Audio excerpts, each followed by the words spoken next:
Hello, people. This is Mac with Mac Commentary. This evening, I have a guest with me, Bob, and it's a very interesting conversation that we're going to have. Bob seems to have some ideas that the black race is different than the white race. Well, of course we are. You're black and they're white. Obviously, you got less pigmentation in their skin than we have. But I'm going to let Bob give his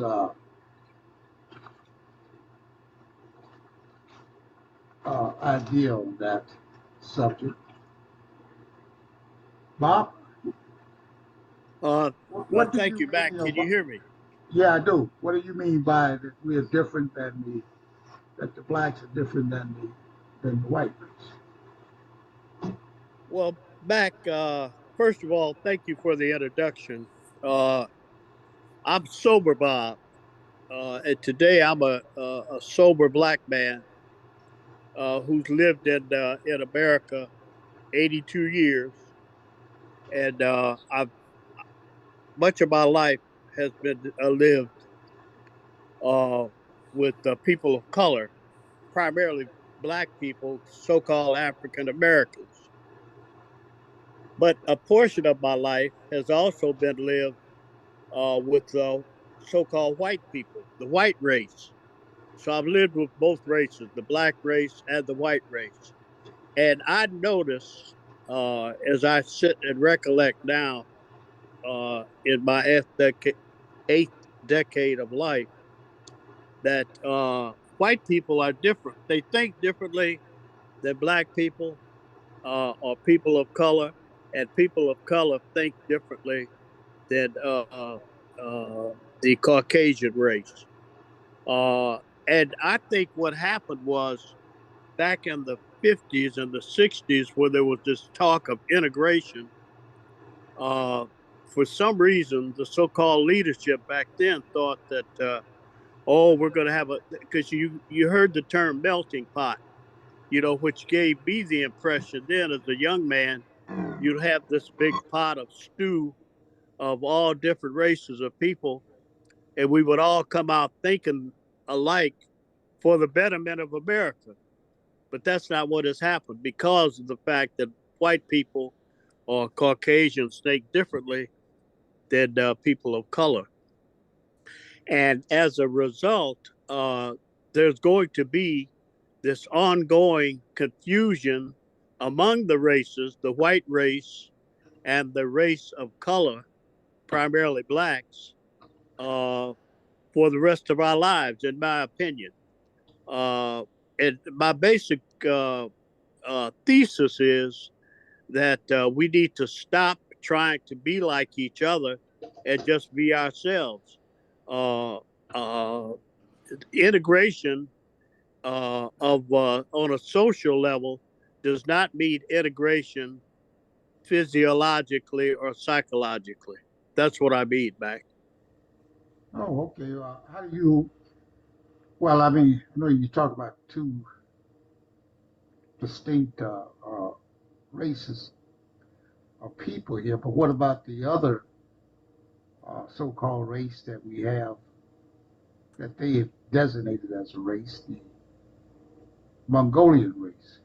How different are the whites and the blacks from that particular race, in your opinion? Well, what I'm saying is that there are basically two races of people: a Caucasian race and a non-Caucasian race, based upon the the chemical melanin in the physiological makeup of the human being, and the Caucasian is practically devoid of melanin, and the other race, the race of color, has has melanin at different levels of concentration. That's what Hitler was trying to do when he was trying to create the Aryan race. He was looking for Caucasians that were whose whose physiological makeup was completely or as close to zero of melanin content in their physiological makeup. And he knew that Jews uh, coming from the Middle East or Africa had certain levels of melanin content in their physiological makeup. So, for whatever reason, he saw them as a threat to him making uh,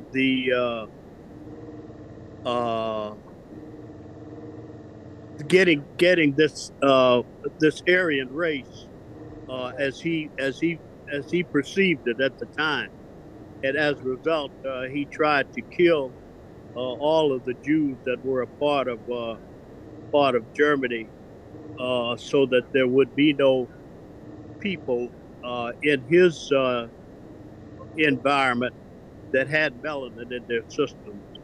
They would be primarily uh, devoid of that chemical, and uh, and he would have almost a pure race of non-melanin people.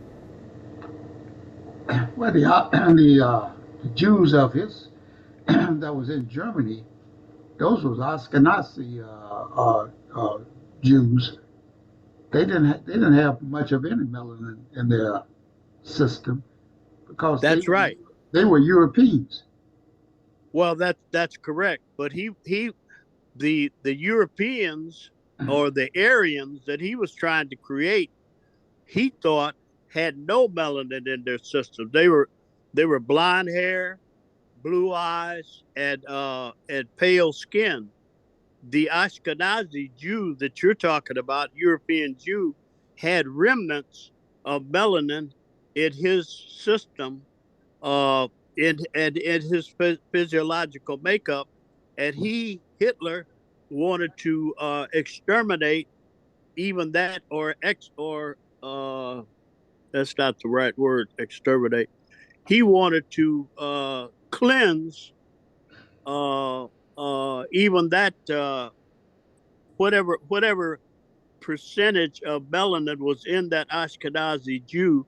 He wanted that even cleansed from them. So as a result, the only way that he could do that was be to exterminate all of the Jews in Germany.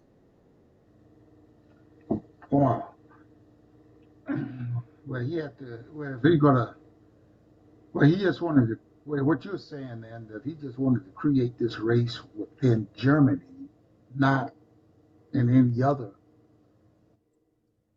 white or Caucasian country, right? Right, exactly, uh, and then from that, create a world made up of primarily Aryan people that would rule the world. And Well, you could see today what has happened as a consequence of that philosophy. Uh, you've got a world today where still whites have thoughts of superiority, which was his basic thesis. The reason that he wanted to create this pure race of Aryans was because he he believed that this pure race of whites would be the best human being on the planet, and that remnants of thoughts like that still prevail today on this planet. And you could see it in everything. I saw this guy, Alec Baldwin, make the statement the other day that the racism is everywhere. And I agree with him. And I think that it's a consequence of Hitler's philosophy back in the 40s. He was trying to create a pure white or Caucasian race, and today the remnants of that thought still prevail, still exist, because and that's what you see among the 8 billion people on the planet today. If you're white, you're all right. If you're brown, you can stick around. If you're yellow, you're mellow. And if you're black, get back. That thought still prevails among the whites, although they're not as adamant as Hitler was about having a pure white race, in my opinion. Well, don't you think that this? I don't think white supremacists or even the race started with Hitler. I think the race may have started way back when the I think Dr. Claude Anderson spoke something on this. Is that race? There was never any idea of any race or anything like that. People were black, they were white, or they were brown, or they were yellow, or they whatever. They started calling it a race when the Europeans started the race around the world to gobble up as many much land as they could.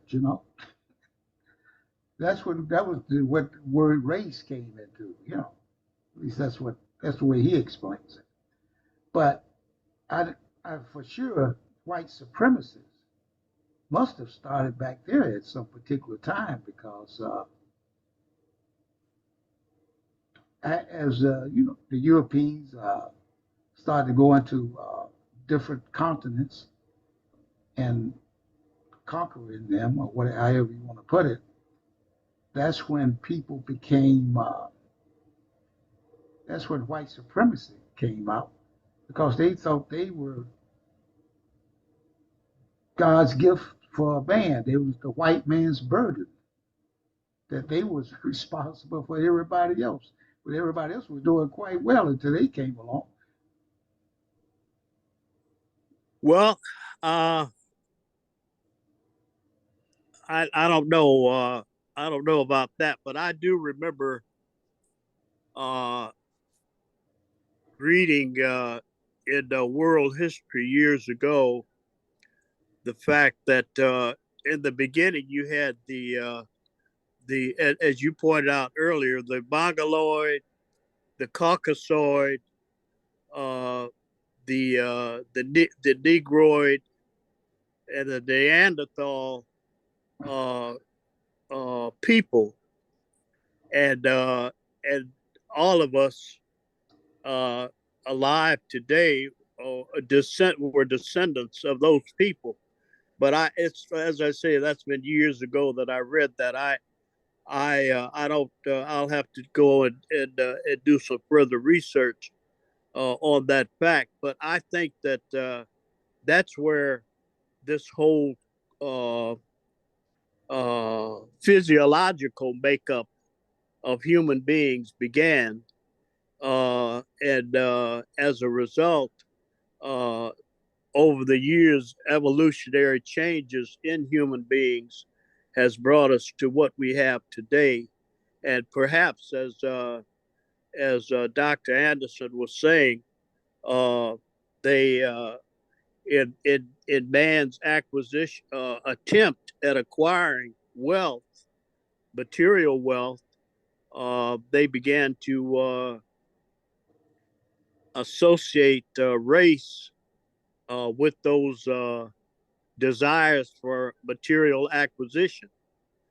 I don't know that, but I do remember as we speak about it, the Caucasoid meeting the Caucasian, the Mongoloid, which were the people, uh, mongrels in Asian area, uh, the Negroid, which would be blacks, I guess, from the continent of Africa, and the Neanderthal, which came mainly from the European continent. But as I say, I'll have to do further research uh, to validate what I think I remember from years ago. All right. Well, they just recently, I read a couple of days ago that they just found I believe it was a professor, or anthropologist, or archaeologist, or something in South Africa, along with a professor from the University of Wisconsin. They found uh, in a cave a batch of human bones that they date back to be the, the oldest that they've ever found Yes, in South Africa. So I'm pretty sure that what they're saying is that the man today all came from the original man who evolved, however God made him, right there in Africa. yes, sure. So I just wanted to try to clarify that part. As far as I don't think, maybe you weren't saying this, but that I don't think that it was people started in a group of humans started in the Asian, another group started in as man, I'm talking about human, started in Europe. Yes. Like you said, No, that that you're correct. That is not what I'm suggesting is uh and it's interesting that you point that out about the Negroid uh because if you look at the human race today, or just look at colors, for example. The most dominant color is black, and you could dilute black, dilute it, dilute it, dilute it. It'll get lighter and lighter and lighter. But you will never completely eliminate that black pigment. And as you were pointing out, in South Africa, they found those remnants of humans. They That is probably the origin of the human being, of the human race, out of off of that continent, the Negroid race, and the people that over time migrated to these other areas, uh, the Asia and Europe and uh, wherever else, the continents, because as if you look at the planet, all of the Earth at one time was just one. At least what I've read was one solid piece of material, and then over the billions of years has divided up, and you have the various continents. So if I think about the fact that, let's say, at the time that the Earth was uh, one complete solid, and there was in South Africa or that area of the planet these black people, or the Negroid race, and they began to break up. The planet began to break up, and they just gravitated or migrated or however else they got to where they were going. Uh, they I don't know what contributed to the lack of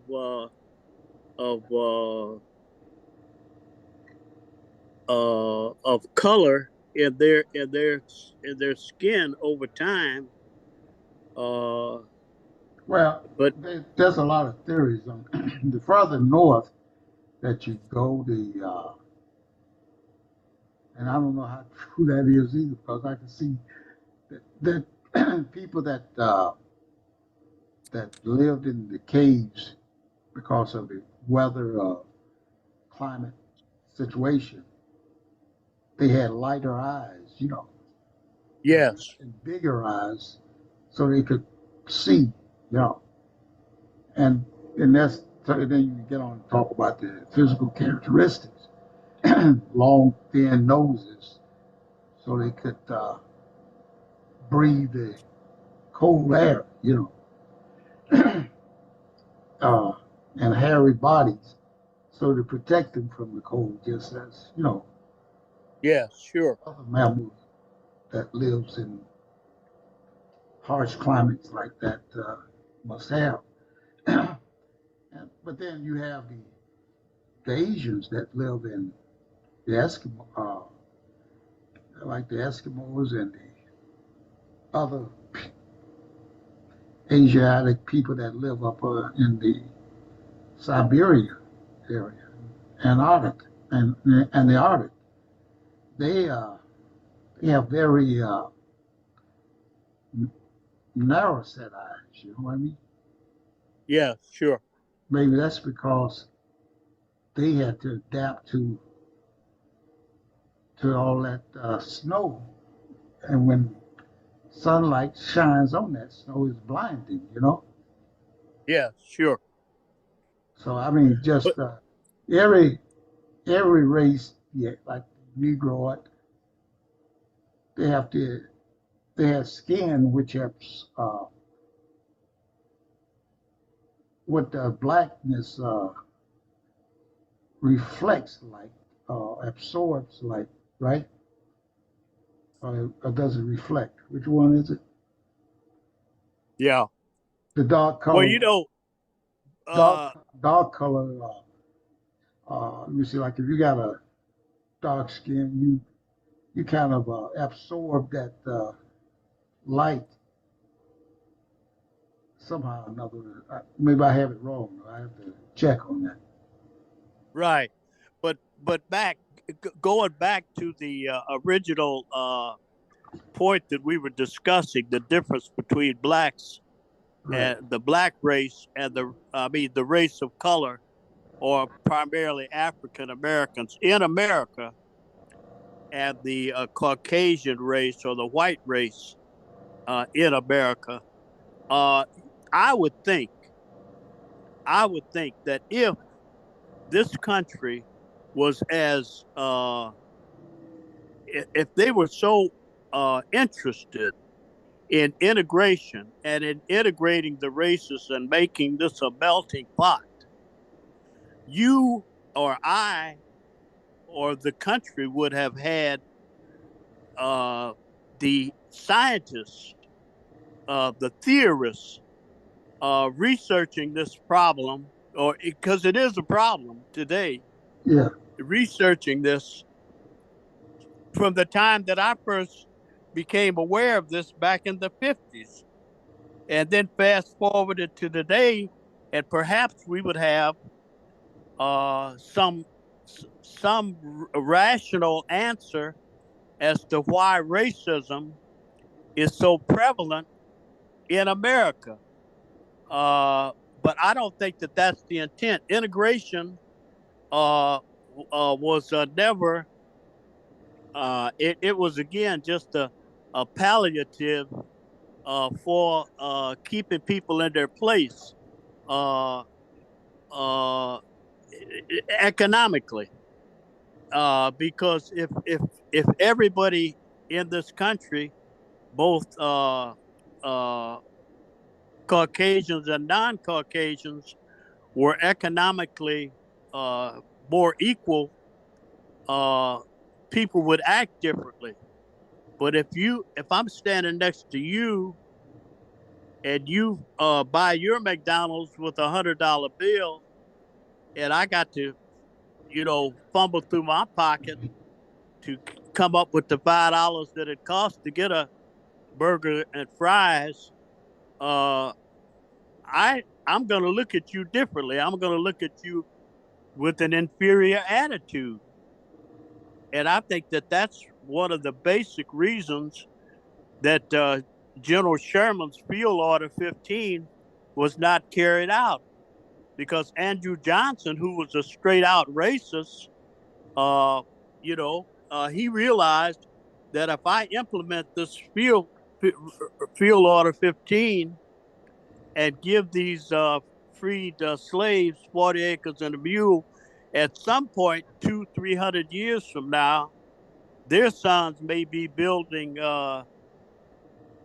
30 and 40 story buildings all over this continent, all over this planet, and they'll see themselves as equal to or better than myself. So I'm going to rescind that order. I'm the president, and that's just the way I see it. Back, I mean, I'm just an 82-year-old has been, seeing things perhaps differently than those that I love would see them. But that's the way I see it. Well, Bob, that's a good observation. As I was saying earlier, now black does absorb uh, the light, and Yeah, that's why the people of color live in those black people live in that dark continent, so to speak. I mean, the light, a lot of sunshine there. But yes, but but your observations there as to the way this world turns and how it has turned is all about white supremacists, and they can't get away from it. It's all about the big buck. that's what uh, that's what got everybody there. And the ones that made those big bucks in the beginning, they were the first. What do we call them back in the day? We call them the first movers, right? right. Just like right now, if you guys start up a company, whether it's like the ones that started up the railroad company, they were the first movers. So once they got them going, boom, they made the big bucks. Then they That's right. then they could venture off into whatever else they wanted to. Same thing with the auto companies. You're right there from Michigan. You understand about the Dodge mansion and the Ford mansion and Elsa mansion and all these different mansions they got up there in the outskirts of Detroit and Grosse Point. Right. They were the first movers, and that's old money being passed down from generation after generation. And that's the only thing I say is about us. We have to think in terms of generational wealth. But the average person of color, black in particular, they don't understand that, Bob. I'm not. Yeah. Many do, but the vast majority, I don't think they understand generational wealth, and some that who may have money, they don't want to think about trying to leave any back. Because they're just going to blow it anyway. Well, not if you do the right thing. You teach them money management, and at the same time, you put it in a trust, right? They can only get so they can't get it all out at once. They can be in there for perpetuity, drawing interest, dividends, or whatever for future generations. Right. Well, uh, you make an excellent point, and because not only are in my opinion, people of color and people of the Caucasoid race different, but even within the race of people of color, you have differences of thought, differences of understanding. And just as you've said, most of us don't understand generational wealth. We don't understand how uh, wealth is passed on from from generation to generation. Because, frankly, I would say 90% of us have lived most of our lives and will live most of our lives from paycheck to paycheck. Exactly.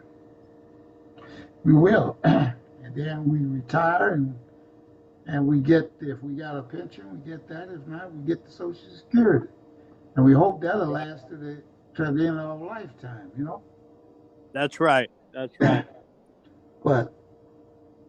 But that's the way it is, though, Bob. I mean, what can you do? I mean, there's a difference in all people. I don't know what difference in one race of people to another person, race of people rather, and like you said, within the races, there's a difference, you know, because you got everybody got a different tribe. They they uh, they walk to the beat of. You know what I mean? Yes. And you can look at. I remember Germany when I was trying to study that language. I was told there was hundreds of dialects there, Uh huh. and I always thought it was just one way they spoke it. But they say some people say one is ein, somebody else will say einer. You know, Uh uh, huh. so and that's the same thing you find in all in most countries like that. Well, we have different accents in this country, but then there's the Swahili that was kind of created over in Africa there. And then there's the Bantu, you know. They got their own Yeah. language, you know, and Right. they got different dialects of that. So you go just about, I've seen in one country over there, I don't know whether it was uh, Kenya, Ethiopia, one of the countries in Africa where they got 1,000 different dialects, you know, Yes. Sure. of what people speak over there. So, but that's the way it is, Bob. On this on a Tuesday night here. So we just gonna keep searching for the truth here and try. Yes.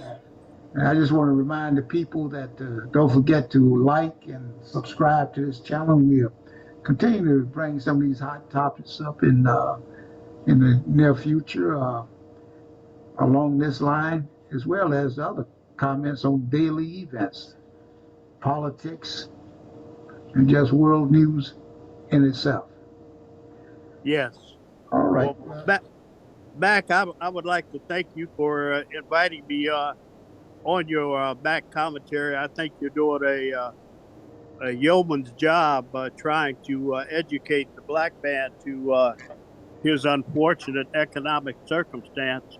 And I'm just grateful that you thought enough to have me give my opinion on these questions. No problem, Bob. Thank you for coming. Appreciate it. And good night, everybody. Yes, good night.